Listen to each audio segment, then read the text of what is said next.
Mr. McGuire, thank you for joining us. We really appreciate you taking the time. Thank you for having me. I'm excited to be here. Let's hop right into it. So you're a millionaire and you're not shy about your Wall Street background. Say it's an asset on the campaign trail, but I think some New Yorkers hear those two things and wonder, are you relatable enough to be the next mayor? So are you? Am I relatable enough? I'm not quite certain what that means. Remember, I come from the neighborhood, deep in the neighborhood. I was raised by my single mother, who at any point in time worked 3 jobs. And my mother, along with my grandparents, raised me and my 2 brothers.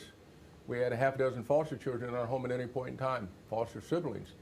And so my mother worked, sometimes she had to work 3 jobs in order to make the sacrifices that were necessary. And then she became a social worker. So am I relatable? It is quite interesting. Would I were a successful entertainer or a successful athlete, would they be asking the same question? I'm a black man who's been successful, having climbed the ladder in a world of finance. Where I started, there were 1 or 2 people who looked like me. I thought we were at a point in time we begin to celebrate excellence and celebrate success, especially those like me who come from the bottom, who've had the opportunity, which is what I want all New Yorkers to have, especially for the little Rays who look like me. So am I relatable? I don't know. I think, my neighborhood, when I cross them over and step back and drop a 3 of them, maybe that's not relatable because it looks so bad on the other side, but I'm good with that. Ayanna? Thank you, Henry. It's great to see you here with us today. Want to dive in and talk a little bit about policing. So yes or no, do you support defunding the police, reducing the NYPD's budget by a specific amount? I am not for a defund. I want to be very clear. I'm for reallocating those resources. And what I want, this is what I want. I want the police to protect me. I do not want them to profile me. And there's a way that we can do both. So no, I'm not for a defund. We need to have the best police force that exists anywhere in the country. Thousands of demonstrators have marched on the city streets calling for the NYPD to be defunded. So how do you explain your position to them? My position is very simple. I want a culture of respect, accountability, and proportionality. When I go into a store and dressed up, maybe like this, I'm one of 3 things. I'm security, I'm men's suits, or I'm where's the restroom. Don't profile me. Look at me on my merits and interact with me as a human being. Give me that dignity, give me that respect, which is what we need between the New York, the NYPD, and the communities. So how do you get that dignity and respect back in those relationships? What concrete actions or steps can you take? It has been the reason that relationship has been breached is because for those serial abusers who create a cloud over the entire force, they've never been held accountable. And we pay $200 million a year. And so what I would do is to restore some structure within the NYPD where I would ultimately be accountable. I'd have a deputy mayor for public safety. I would make sure that the chain of command is held accountable. When 1 or more officers is involved in an infraction, the entire chain of command gets held accountable. And then I would really focus on the following. 4 to 5 of the 10 calls that go into 911 today have to do with mental health care. And I'm going to have a emergency social services corps, a team of professionals, sits within the NYPD and within the subways to make sure that we manage and deal with the mental health issues. I'm going to have the CCRB get full investigative authority. Rather than take 48 days to review video cam footage, I want them to do it in 48 hours. I'm going to give them the full file. They review the file, make a recommendation to the commissioner, and then based on that commissioner's reaction to the recommendation, I may have to take additional action, but ultimately it's going to rest with me. That then begins to restore some of that relationship. You've spoken personally about knowing that someday you'll have to have the talk with your youngest son about interacting with the police. Once all those reforms that you just mentioned are put in place, will families still have to have that conversation with their children? We're dealing with, and we have dealt with, the societal inequities for quite some time.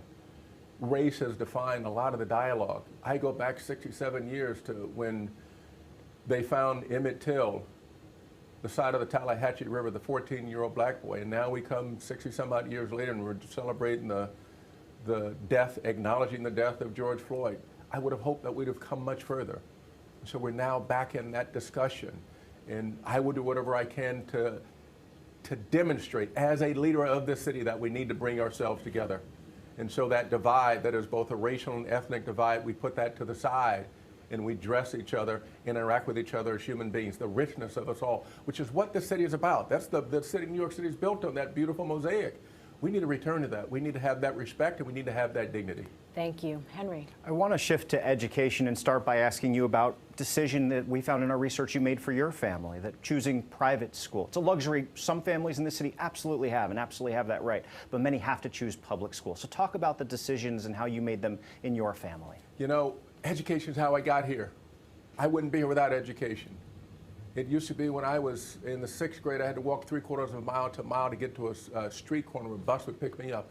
My mother made the sacrifices. At 16, I left home, took a Greyhound bus around New England looking for education, landed at a school in Connecticut. When I got there, my classmates had those alligator shirts, short sleeve, cost more than my entire wardrobe.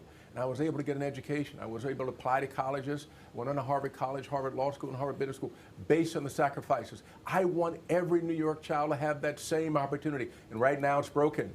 It's broken. If I randomly take 10 black and brown 4th graders, 2, maybe 3 can read. If I look at 3rd through 8th grade, 60 to 70%, same demographic, below proficient. The system is not working, and we ought to be outraged. So I would want to make sure that I got the best quality education in the district schools, in the magnet schools, in the parochial schools, and in the charter schools. Our children's lives should not be determined by their zip code, which today it is. I have some data to back up exactly what you're saying. Take a look at this. We'll put it up here. We did some surveying and found that 3/4 of the public in the city of New York gave the system a C or below. See the numbers for yourself below. So you got 51% or so, if I add the numbers up, 36, 56, 57.4%. Yeah. How do you get the grades up? I mean, you don't want your kids to come home with this, right? And look at the F. I'm looking at 25% of but, 5% A.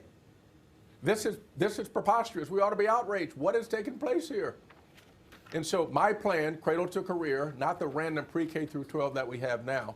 Affordable child care from 0 to 4. Why is that? Because our children are developing their learning. And then I want to do this. I want to guarantee from my account that no child leaves the end of the 3rd grade in New York City without the ability to read and do math. Why is that? Because all the experts tell us that between 0 and the end of the 3rd grade, our children are learning to read. After that, they're reading to learn. We've lost far too many to whom we didn't teach how to read. And then the 6th, so no child gets out. Whether I have a New York City tutor corps, whom we certify college students to teach, retired teachers, or existing teachers. No child leaves the end of the 3rd grade without the ability to read. Mr. McGuire, I'm going to end on that promise because we want to get to a lot of topics. Let's get over to Ayanna. Thank you, Henry. Mr. McGuire, in our Pix 11 Emerson College News Nation poll, we asked New Yorkers which issue should be the next mayor's top priority, and we're going to pull up the results and show you. Crime was at the top, but you can see right below crime, housing and homeless. So what would you do for the more than 50,000 New Yorkers who spend the night in a shelter right now? First of all, we have to prevent this. We have to prevent homelessness. I do have a plan. My plan is going from homelessness to home ownership. We got to prevent the homelessness, right? So, and where we haven't done that, we need to give services to the homeless. And we need to have a pathway to a roof of dignity, what I call a roof of dignity. I was in Queens at Parsons and Archer and talking to a homeless person in a wheelchair. He says, Ray, I was scheduled to be here for 2 to 3 months. I've been here for 2 to 3 years. I do not want to be in a shelter. It is dangerous. Give me a roof over my head. Give me a hot pot. And give me a refrigerator. So what's an example of a concrete step you would take to get him a roof over his head? So we got to build what we built up to this point, and the other plans that I've seen out there do not build truly affordable housing. My plan is to build 350,000 more units than what we currently have, 10% more units than what we have, that are below the area median income, 50% below the area median income. What we built today, or this administration, homes 80 to 100% plus of the area median income. 40+% of New Yorkers cannot pay 50 to 60% of their income in rent. My plan is to make certain that we have truly affordable housing, including and especially housing for the elders, those on whose shoulders we stand, with services, with community centers. You look at many of these places now, we've shut them down. What do the elders do? Thank you, Mr. McGuire. Henry has a few closing questions. We're going to talk about coronavirus passports. I asked you to keep your answers brief as we're closing in on a few minutes left here. Do you support passports? And if so, what specific uses would you see them for? You know, they can be useful. They can be useful, but they can also make sure that we create more of a divide. So I'd like to take a further study. It's a complicated question, so I'd like to take a little further study of how we actually execute and implement on it. What about children in schools? Will you require them under your leadership as mayor to have a COVID-19 vaccine? You know, I can't mandate that. I would prefer that we all get vaccinated, but I clearly understand, given the history of the country, with certain demographics, black and brown, the hesitancy to take vaccines, we need to do a better job at educating New Yorkers on the safety of the vaccine. What about teachers? You'd be their boss. I'd certainly like to encourage them as well. I can't mandate. There's a civil liberty. I have to strike that balance. And so hopefully we have done enough in educating New Yorkers, including and especially the teachers, that they should get vaccinated and that the vaccine is safe. Ayanna's going to bring us home. All right, if Governor Andrew Cuomo runs for re-election next year, will you vote for him, yes or no? You know, I need to continue to study where we are. I'm waiting for the Attorney General's response. And so based on that response, I'll follow the due process. Okay.